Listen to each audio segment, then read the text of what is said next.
গহনা যেটুকু কিনতে হবে সেটুকু যদি রিয়েল পার্ল, ওই পুঁতি পার্ল নয়, রিয়েল পার্ল এবং গোল্ড মিক্সচার করে একটা কমপ্লিট সেট করে দেওয়া যায়, তাতে শুধু সোনার থেকে অনেকটাই পকেট ফ্রেন্ডলি হবে। সেক্ষেত্রে একটা ছোট্ট মুকুট, তার সঙ্গে টায়রা, টিকলি, নথ টানা, গলায় একটা চোকার, একটা নেকলেস, তলায় একটা সীতাহার, হাতে রিসলেটের সঙ্গে পার্ল দিয়ে টেনে দুটো হাতে দুটো আংটি, হালকা ওজনের, দেখতে বড়, তাহলে সেটা রতনচূড় হয়ে গেল। আর ওপর হাতে থাকবে ব্রেসলেট, কানে থাকবে কান, পুরো জোড়া কান পার্ল এবং গোল্ড দিয়ে।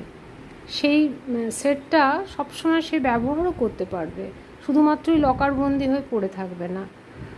কোমরে একটা কোমর বন্ধনী, আর 14 ক্যারেটের মাথার খোঁপার একটি ফুল, পায়ে একটি নূপুর।